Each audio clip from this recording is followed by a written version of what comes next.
কে সাজাইলো? একটা একটা করে দেখাই, তাহলে আমার কথাটা বুঝে আসবে যে চিন্তা করা উচিত। আমি অস্তিত্ব নিলাম কতটুকু, আজকে আমার সাজ কতটুকু, এই শ্বাসটা আমাকে সাজাইলো কে? হ্যাঁ, আল্লাহ তো একমত। তাহলে এই শ্বাসটা আমাকে কে সাজাইছে? শুধু সাজায়া তো দেন নাই, শ্বাসটা এরম সাজাইলেন যে সৃষ্টির ভিতরে আমার চেয়ে উত্তম আর কেউ রইল না, আমার চেয়ে শ্রেষ্ঠ আর কেউ রইল না, এমন শ্বাস সাজাইলেন এখন সৃষ্টির ভিতরে আমার চেয়ে উত্তম আর কেউ রইল না। বিদায়ী তো আল্লাহ বলে ওয়ালাকাদ কাররামনা বনি আদম, মানুষ তোর চেয়ে উত্তম সাজের আর কেউ নাই, তুই সৃষ্টির ভিতরে উত্তম। আর সাজাইছেন কি দিয়া জানেন? হুকুম দিয়া না, কুদরতি হাত দিয়া সাজাইছেন। আল্লাহর নিজের কুদরতি হাত দিয়া সাজাইছেন। এই জন্যই তো এটা সৃষ্টির ভিতরে সবচেয়ে উত্তম। আর সাজাইলেনই, এমন সাজাইলেন, ভালো মতে বসতে হবে কিন্তু, এমন সাজাইলেন যে সৃষ্টির ভিতরে মানুষের চেয়ে সুন্দর আর কেউ রইল না। এই জন্যই আল্লাহ বলে মানুষ তুই সৃষ্টির ভিতরে সবচেয়ে সুন্দর। আপনি বলবেন প্রমাণ?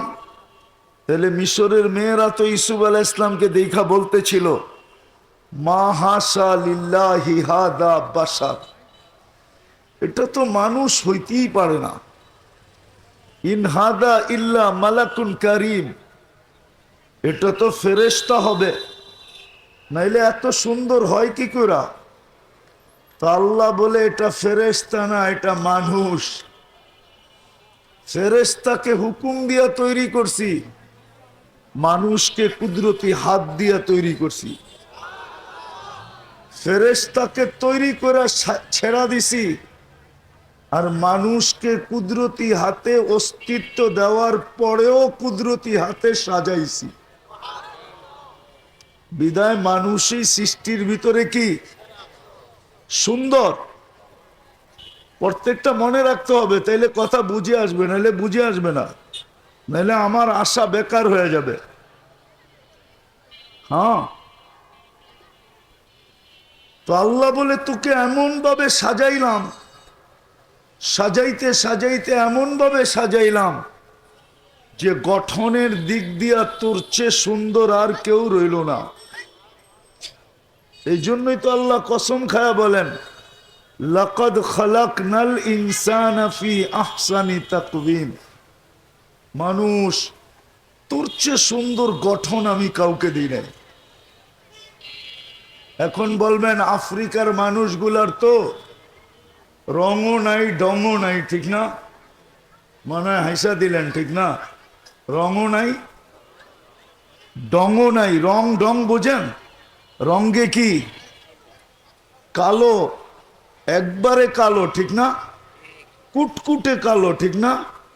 আবার ডংও তো নাই, আছে নাকি?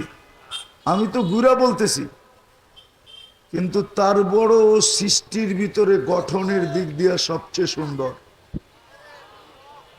কেননা বাকিগুলা তো আপনি সামনে রেখা দেখেন নাই, দেখছেন নাকি? শুধু না বুয়া কথা বলে পরীর মতো সুন্দর। আচ্ছা, কেউ পরী দেখছে? হ্যাঁ, দেখছেন? কোনো এক্সিবিশনে দেখায় না পরী, কোনো এক্সিবিশনে দেখায় না। আরে দেখায় নাকি? গরমিয়া দেখায়? কোথাও পরী দেখা যায়? হ্যাঁ, আবার কাউন কেমনে দেখায়? কোনো জাদুঘরে আছে পরী? পরী তো দেখেনি না আপনি, তো আপনি কেমনে বলেন পরীর চেয়ে সুন্দর? আরেকটা যুক্তি, পরী যদি সুন্দরী হইতো তাইলে কাইলা ছেড়ারে কেন ধরতো? কালোরে পরীতে ধরে না? না ধরে না? কালোরে কেন ধরলো? সুন্দর কোনোদিন কালোর সাথে প্রীত করে নাকি? মহব্বত করে? হ্যাঁ হ্যাঁ, করলে করতে পারে যদি মাথা নষ্ট হয়, ঠিক না? আর নাহলে সৌন্দর্য উঠছে সুন্দরী তালাশ করে, ঠিক না? তো পরি যদি রূপসী হইতো কাইলা ছাড়ারে কেন ধরলো? বোঝা গেল মানুষের চেয়ে গঠনের দিক দিয়া সুন্দর, রূপের দিক দিয়া সুন্দর কেউ নাই। এইখানেই তো শেষ না। আল্লাহ বলে শুধু অস্তিত্ব দিলাম না, তোকে সাজাইলাম না। শুধু অস্তিত্ব না, শুধু সাজানো না, 24 ঘন্টা আমি তোকে সুরক্ষিত করি। কে করেন সুরক্ষিত? কে? 24 ঘন্টা। একটা উদাহরণ দিব, লাউড স্পিকার বহুত দূর, কিন্তু আবার এই ডাইন পাশের লোকেরা শুনলে যদি আইসা প্রশ্ন করে, আচ্ছা শুনাই দিই, যা হবে কপালে, ঠিক না? হ্যাঁ, আল্লাহ যদি সুরক্ষিত না করত তো 2020-এ বস্তিওয়ালারা করোনায় আক্রান্ত বেশি ছিল না বস্তির অন্যদিকে আক্রান্ত বেশি ছিল? হ্যাঁ, কিন্তু দুনিয়ার কোনো পর্যটক নিয়ে আসেন, গবেষক নিয়ে আসেন, ও তো বস্তিতে ঢুকেই বলবে যে এইখানের মানুষগুলা সুস্থ থাকে, তো থাকে কি করে? আনেন উন্নত বিশ্ব থেকে, উন্নত বিশ্ব থেকে কোনো স্বাস্থ্য গবেষক নিয়ে আসেন, চ্যালেঞ্জ আমার সাথে। ও আপনাদের বস্তিতে ঢুকবে, আধা ঘন্টা 1 ঘন্টা ঘুরার পরে বলবে যে এইখানের মানুষগুলা সুস্থ থাকে, তো থাকে কি করে? কিন্তু করোনার সময় সবচেয়ে বেশি সুরক্ষিত ছিল, সুস্থ ছিল কোন জায়গার মানুষ? একজনও তো মাস্ক কিনে নাই, ঠিক না? কিনলেও একটা কিনছে 2 বছর চালাইছে, ঠিক না? সত্য তো? হ্যাঁ, ওটা এখনো মনে হয় বাড়িতে রাখা আছে, যে আবার কখনো করোনা আসলে ওইটা দিয়ে চালায় দিব, ঠিক না? রাগ হয়ে গেলেন? আপনাকে সুরক্ষিত কে রাখলো? আল্লাহ বলে অস্তিত্ব তো দেই নাই, তোকে তো সর্বপরিবেশে সুরক্ষিত রাখছি। একটু ভাবেন না আমার কথাগুলা, ভাবেন, আওয়াজ করেন না, আওয়াজ আওয়াজ করেন না আমার কথাগুলা, ভাবেন। কাজে দিবে, আজকে কাজে দিবে, নাইলে সময় চলে যাবে, বড় আফসোস একদিন করতে হবে। তো আল্লাহ বলে তোরে সুরক্ষিত করতেছি আমি 24 ঘন্টা। প্রমাণটা দিলাম তো, জ্বলন্ত না? সত্য না? হ্যাঁ, আমি তো বলি গুলশানের চেয়ে বেশি সুরক্ষিত আপনারা ছিলেন, বনানীর চেয়ে বেশি ছিলেন, ধানমন্ডির থেকে বেশি ছিলেন, ঠিক না? হ্যাঁ, কি বলেন? সাংবাদিক যদিও ভয়ে ভয়ে ঢুকতো আর জিজ্ঞাসা করতো, ভাই মাস্ক পরেন না কেন? টেলিভিশনে তো এত বড় বড় দেখি, নাকের ছিদ্র তো এত বড় না, এটা যাইব তো যাইব কোন দিক দিয়া? যদি সাংবাদিক বলতো যে মুখ দিয়া যাবে, তো বলতো সারাদিনই তো বিড়ি খাই, সিগারেট খাই, পান খাই, এটা খাই, সেটা খাই, যাইব তো যাইব কোন দিক দিয়া, ঠিক না? আওয়াজ না, আওয়াজ না, তাহলে কিন্তু পুরস্কার পাবো না, আমি আগেই বলছি। দ্বিতীয় আরেকটা দেখাইছি, দ্বিতীয় পত্রিকায় আছে, পত্রিকায় আছে 2020-এ যখন অ্যান্টিবডি চেক করা হলো, অ্যান্টিবডি বোঝেন? রোগ প্রতিরোধ ক্ষমতা। তো পাওয়া গেল বস্তির লোকের রোগ প্রতিরোধ ক্ষমতা বেশি, বস্তির বাহিরে যারা আছে এদের কম। এলে এই সুরক্ষাকে দিল আল্লাহ। বলে 24 ঘন্টা তোকে আমি সুরক্ষা করি। ভালো মতে যুবক, ভালো মতে শোনো, আল্লাহ বলে 24 ঘন্টা তোদের সাথে আমি লুকোচুরি খেলি। লুকোচুরি বুঝেন?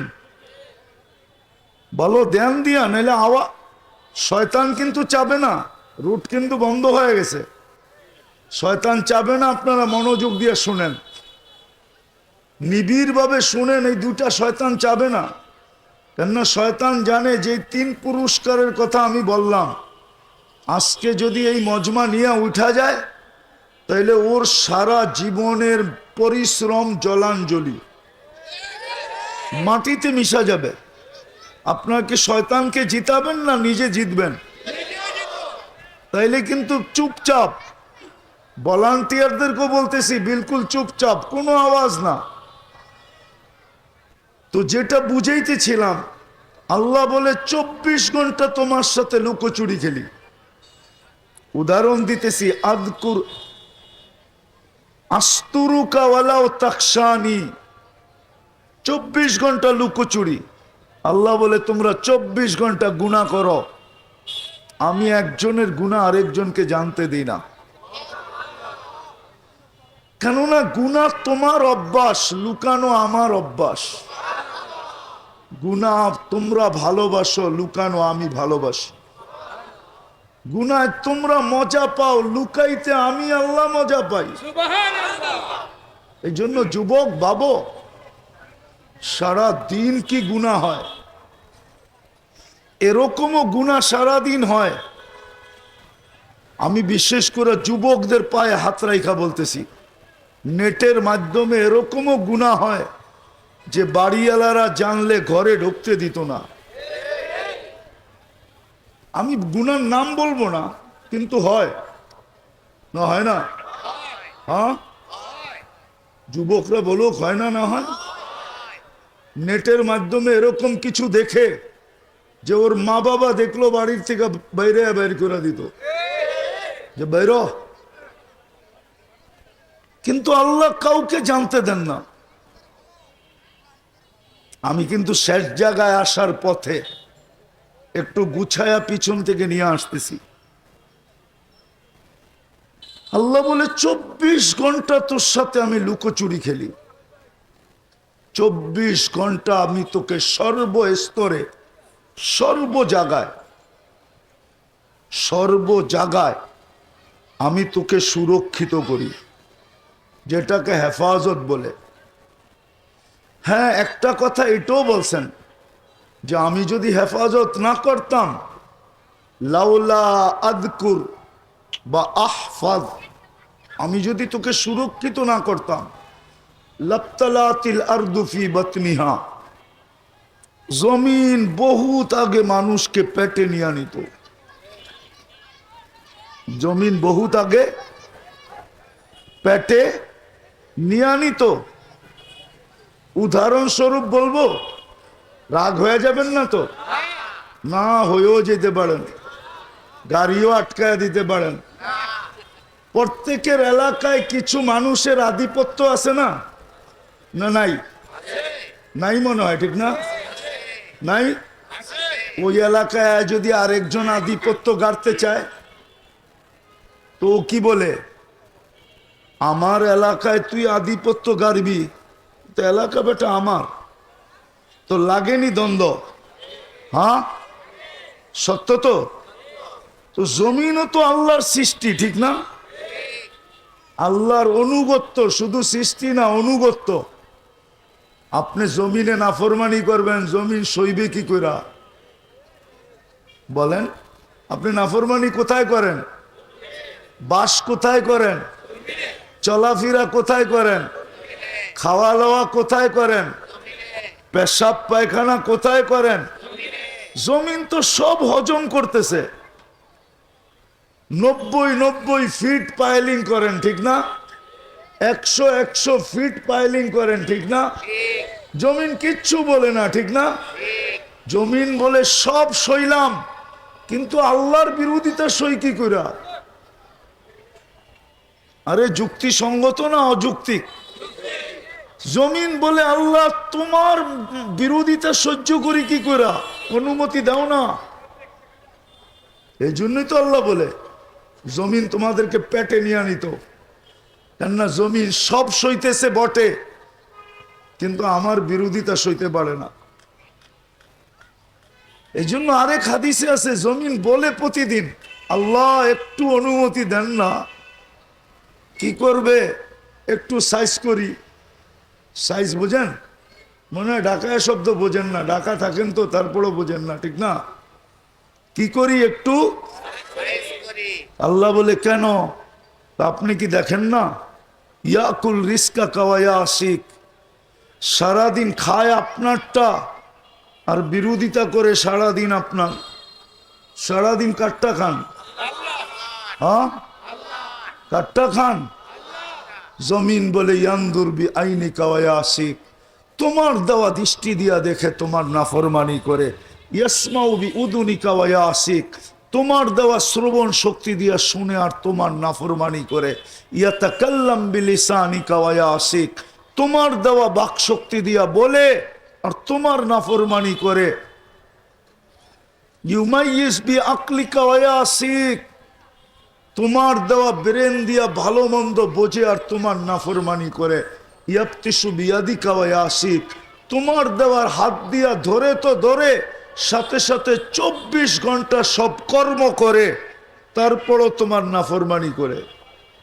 আজ পর্যন্ত বাংলাদেশে আমাকে কেউ দেখায় দেখ 2 হাতবিহীন কোনো কর্মচারী কোনো ফ্যাক্টরিতে আছে? দেখান। ওকে যদি মেশিন চালানোর কাজে না রাইখা শুধু গেটে যদি বসায় রেখা বলতো তুই আসবে কে যাবে কে এটা খালি দেখবি, পারতো তো? ওর তো চৌক আছে, হাত না আছে, ঠিক না? তারপরও কি কোনো ফ্যাক্টরিতে এই ধরনের লোক আছে? হ্যাঁ হ্যাঁ, অথচ প্রতিবন্ধী হিসাবে তো রাখলে ভালো হইতো, ঠিক না? কিন্তু কেউ তো, জমিন তো এটাই বলে আল্লাহ তোমার হাত দিয়ে কর্ম করে তোমার নাফরমানি করে। কর্মের পরেই তো মাসের শেষে কি টাকাটা গুনতে ভাল লাগে না লাগে না? মনটা খুশি লাগে না লাগে না? আরে কিন্তু আপনি কর্ম করলেন কি দিয়া? কি দিয়া? মেইন অস্ত্র কি? সারাদিন অটো চালায় রাত্রে যখন ফিরে 1000, 1200, 1500 নিয়ে ভালো লাগে না ভালো লাগে না? কিন্তু কামাইলেন কি দিয়া? বাকিটা বাদই দিলাম। জমিন তো এটাই বলে আল্লাহ সারাদিন কর্ম করে তোমার হাত দিয়ে আর তোমার নাফরমানি করে। ইয়ামশি বিরিজলি কাওয়া আসিক, তোমার দেওয়া পাও দিয়া চলে আর তোমার নাফরমানি করে। দুনিয়ার সমস্ত বাহন উঠা যাক না, তাতে কি আসে যায়? 11 নম্বর তো মানুষের কাছে আসেই আছে, ঠিক না? মনে হয় বোঝেন নাই। 11 নম্বর চিনেন? 2টা পাওই তো 11 নম্বর, ঠিক না? সব বাহন উঠা যাক, এই 2টা ঠিক থাকলেই কোনো অসুবিধা। আগের যুগে তো মানুষ চলতো না, ঠিক না? 100 বছর আগে বাংলাদেশে রিক্সা আসিল কোন জায়গায়? অটো আসিল কোন জায়গায়? বাস আসিল কোন জায়গায়? ট্রেন আসিল কোন জায়গায়? প্লেন আসিল কোন জায়গায়? ছিলই তো না, ঠিক না? নাইলে 200 বছর আগে ছিলই তো না, ঠিক না? মানুষ চলতো কি দিয়া? 11 নম্বর দিয়া, 11 নম্বর। জমিন বলে পাও তোমার, নাফরমানি তোমার। কানা সাগীরা ফাকাব্বারতা, আরে ছোট ছিল ওকে বড় করলেন আপনি। কানা যায়ীফা ফাকাওয়াইতা, ও দুর্বল ছিল সুঠামত্ব দিলেন আপনি। কানা জাহিলা ফাআল্লামতা, ও অজ্ঞ ছিল শিক্ষা দিলেন আপনি। এখন অফিসার হইতে দেরি, আপনাকে বলতে দেরি করে নাই। শুধু ভুলা তো দূরের কথা, শুধু ভুলা না, মাঝে মাঝে টক শোতে দেখি আল্লাহর বিরুদ্ধে বলতে থাকে না? আপনারা দেখেন না? বলে না? মাঝে মাঝে বলে গড ইজ নাথিং, ইংলিশে বলে নাউজুবিল্লাহ, আল্লাহ বলতে কিচ্ছু নাই। অথচ আল্লাহ ওর বিলকুল কাছে দাঁড়ায় হাসতে থাকে। আকরাবু মিন হাবলিল ওয়ারিদ, সার আগের থেকে কাছে থেকে হাসতে থাকে। আর হাসে কেন জানেন? যে তুই কতদিন বলবি, ইলা আজালিম মুসাম্মা, একটা নির্দিষ্ট সময় পর্যন্ত তোকে ইচ্ছা শক্তি দিছি বিদায় তুই বলতেছিস সীমারেখা আসতে দেরি, তোকে ছুমাইরা উঠাইতে দেরি করব না। তারপরে জিজ্ঞাসা করব আল্লাহ আছে না নাই, ঠিক না? জিজ্ঞাসা করবে না করবে না? ওই দিন কি বলবে? ওই দিন তো চিৎকার দিয়া বলবে রব্বানা আবসারনা, আল্লাহ চোখে দেখা ফেলছি, ফারজি'না আমাল সালিহা, পাঠান আর ভুল হবে না, ইন্না লামুকিনুন, আমার দিলে কাইথা গেছে। আল্লাহ বলবে কাল্লা, আর কখনো সময় সুযোগ হবে না। তো যেটা দেখাইতেছিলাম 24 ঘন্টা আমাদেরকে সুরক্ষা করতেছেন, ঠিক না? আমি শেষ জায়গায় চলে আসছি, কিন্তু শেষ জায়গায় চলে আসছি। এরকম গণাইতে গেলে রাত্র শেষ হয়ে যাবে। যেই পর্যন্ত লাউড স্পিকারের আওয়াজ পৌঁছতেছে, যদি কান পাতার সুযোগ হয় বা শোনার যদি সুযোগ হয়, তো পর্দার অন্তরালে মা ও বোনেরা, কোরআন হাদিস থেকে যতটুকুই তেলাওয়াত করলাম, আশা রাখি একই সামনে রেখে কিছু কথা রাখব। সাথে সাথে সকলের কাছে অনুরোধ, কাছের থেকে শুনি আর দূরের থেকে শুনি, কথাগুলো বড় মনোযোগ দিয়া শুনব, কেননা এটা আল্লাহর হুকুম। ইদা কুরিয়াল কোরআন ফাসতামিউ, যখন কোরআনই কথা শোনো বা কোরআন শোনো তো বড় মনোযোগ দিয়া শোনো, এটা আল্লাহর হুকুম। কিন্তু আল্লাহ চিনেন তো? চিনেন? দুর্বল না সবল? আল্লাহর হুকুম কিন্তু। এই জন্যই বললাম কাছের থেকে শুনি আর দূরের থেকে শুনি, খুব মনোযোগ দিয়া শুনবো। দ্বিতীয় আরেকটা আল্লাহর হুকুম আছে, যদিও রোডের উপরে মাহফিল, যতটুকু সম্ভব হয় আংসিতু, পরিবেশটাকে বিলকুল নির্জুম রাখবো, তাইলে আশা করা যায় পুরস্কারের অধিকারী হব। আর পুরস্কারটা মানুষের পক্ষ থেকে না, হুকুম জিনার পক্ষ থেকে, পুরস্কারটাও ওনার পক্ষ থেকে। হুকুম কার পক্ষ থেকে? পুরস্কারটাও কে দিবে? মানুষ যত বড় হয় তার দেওয়াটাও তত বড় হয়, ঠিক না? হ্যাঁ, আপনি বলবেন মানুষের স্বভাব তো হলো অল্প দিয়া সারতে পারলেই বাঁচে, ঠিক না? অল্প দিয়া, মনে হয় বুঝাইতে পারি না। মানুষের স্বভাব কি? অল্প দিয়া বুঝাইতে পারলেই বাঁচে, ঠিক না? নাইলে শ্রমিকদের আন্দোলন করতে হবে কেন? যতটুক খাটায় অতটুক দেয় না, তাই তো?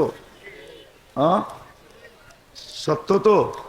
আবার রাগ হয়ে যাবো কেউ শুনলে, যদিও আমি বুঝানোর জন্য বলতেছি, কিন্তু আল্লাহর স্বভাব এরকম না। আল্লাহ যত বড়, দেওয়াও তত না। মানুষের দিলে রাজার গোলাও শেষ হয়ে যায়, ঠিক না? এটাই তো প্রবাদ বাক্য, দিলে কার গোলা শেষ হয়ে যায়। আরে ভালো মতে শুনেন, ওইদিকে দেখেন না। মানুষের প্রবাদ বাক্য হলো দিতে থাকলে রাজার গোলাও একদিন, কিন্তু আল্লাহর ভান্ডার তো কখনো শেষ হয় না, হয় নাকি? হ্যাঁ, বিশ্বাস করেন তো না প্রমাণ দিব? আল্লাহ বলে লাউ জামা আউয়ালাকুম ওয়া আখিরাকুম ওয়া জিন্নাকুম ওয়া ইনসাকুম ওয়া হাইয়াকুম ওয়া মাইয়িতাকুম ওয়া যাকারাকুম ওয়া উনসাকুম ويابسكم ورطبكم في صعيد واحد فاسألوا كل واحدة منهم مسألة فأعطوا كل واحدة منهم مسألة ما نقص من خزائن شيء كما ينقص البحر إذا أدخل المخيل فيه আল্লাহ বলে তোমাদের জিন তোমাদের ইনসান তোমাদের জীবিত তোমাদের মৃত্যু তোমাদের নারী তোমাদের পুরুষ তোমাদের ছোট তোমাদের বড় তোমাদের বীজা তোমাদের শুকনা সমগ্র সৃষ্টিও যদি এক ময়দানে জমা হয় আর আমি আল্লাহর কাছে নিজের বিবেক বুদ্ধি বিদ্যা আশা আকাঙ্ক্ষা পরিমাণ যদি চাইতে থাকে আর আমি যদি সবাইকে দিতে থাকি তা আমার ভান্ডার থেকে এতটুকুও কমবে না সমুদ্রে সুই ঢুকানোর পরে বাহির করে নিয়ে আসলে মাথায় যতটুক পানি লেগে থাকবে সমুদ্রে এতটুকু কমবে আমার ভান্ডারে এতটুকুও কমবে না তাইলে আল্লাহর দিতে অসুবিধা কি ঠিক না আল্লাহ প্রথম পুরস্কার দিবে ইরজিউ মগফুরান লাক যাও আজকে তোমাদের গুনাহ মাফ কিন্তু শর্ত দুইটা মনে রাখতে হবে কিন্তু নাইলে হবে না মনোযোগকে উজাড় করে দিয়া শুনতে হবে পরিবেশটাকে সাধ্য অনুযায়ী শান্ত রাখতে হবে প্রথম পুরস্কার হলো গুনাহ মাফ দ্বিতীয় পুরস্কার হলো বুদ্দিলা সাইয়্যাতিকুম হাসানাত তোমাদের গুনার জায়গাগুলা নেকি দিয়া ভরা দিব তৃতীয় আরো একটা বড় পুরস্কার আছে ইয়াযকুরুল্লাহ ফী মান ইনদা আল্লাহ আমাদের নাম নিয়া ফেরেশতাদের সামনে আলোচনা করবে বলবেন আল্লাহ আমাদের নাম নিয়ে আলোচনা করলে লাভ কি হবে আল্লাহর নিয়ম হলো যাকে নিয়ে আল্লাহ আলোচনা করেন তাকে কখনো শাস্তি দেন না কি করেন না শাস্তি তাহলে আমরাও শাস্তি থেকে কি হব মুক্ত হব ঠিক না মনে থাকবে তো আমার কথায় কিন্তু সুর হবে না